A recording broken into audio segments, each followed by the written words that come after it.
press the bell icon on the YouTube app and never miss another update. Here's why Sikh terrorism is such a sensitive issue in India. The country has long grappled with the Sikh independence movement. In 1984, India's Prime Minister, Indira Gandhi, ordered the storming of the Sikh Golden Temple in Amritsar.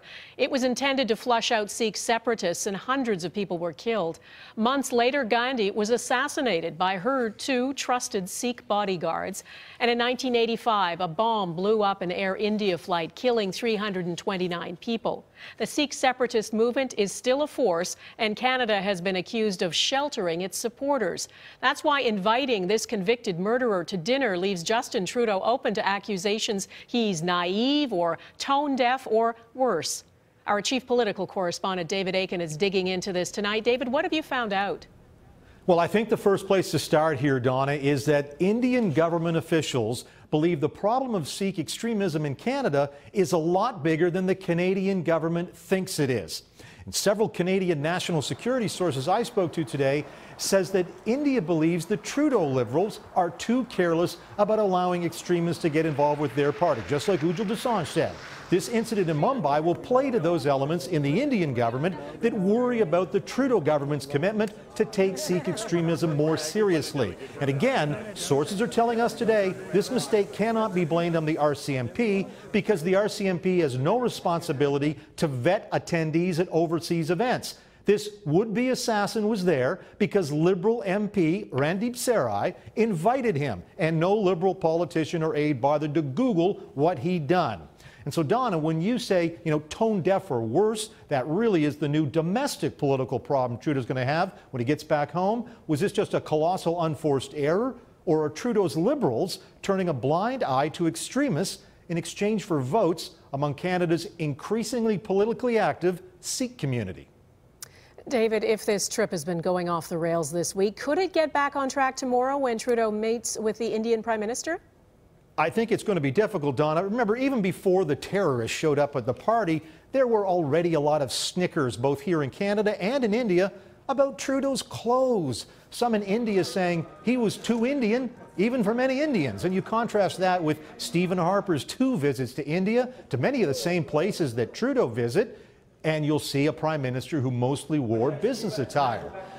My bet, Donna, when Trudeau meets Modi tomorrow, Trudeau wears a suit. Probably a safe bet. David Akin, thank you. As the Trudeaus posed at a mosque, an Indian journalist couldn't hold back. Why did you invite a Khalistani terrorist for your reception? He's talking about Jaspal Atwal, convicted of trying to assassinate an Indian politician in BC in 1986. He attended one function on the Prime Minister's trip, posing with Sophie Gregoire Trudeau, and was invited to another. Indian media went hard on the story. We're talking about the Canadian Prime Minister Justin Trudeau's India trip, and another embarrassment for him. In a damage control bid, Canada expressed regret. Initially, the Prime Minister's office said Trudeau had no time to take questions hurled by Canadian reporters at a cricket pitch photo op. Prime Minister, how did Canada invite Mr. Atwal to this reception? But hours later, when the story wouldn't die, the individual in question never should have received an invitation, and as soon as we found out, we rescinded the invitation immediately. The Member of Parliament who included this individual has and will assume full responsibility for his actions. That's Randeep Sarai, one of 14 MPs on the trip. He apologized, calling the situation an unfortunate distraction from the trip's goals. The bad day comes on the eve of Trudeau's meeting with Indian Prime Minister Narendra Modi. And on the heels of headway, Wednesday, Trudeau appeared to win over the Punjab politician who previously called Canadian cabinet ministers Khalistani sympathizers. Well, I'm extremely disappointed on behalf of Canada. Jaspal Atwal was also charged in the near-fatal attack on former BC Premier Ujjwal Dosanjh in the 80s. Hit in the head half a dozen times with an iron pipe, he needed 85 stitches. The government of India can only see what the perception is, and the perception is that the Liberal Party of Canada has been very close to the separatist movement in this country. As for the vetting process, the PMO told us to ask the RCMP. But sources within Canadian security agencies say the Mounties are for close-range protection. They don't get lists of names when the PM attends events.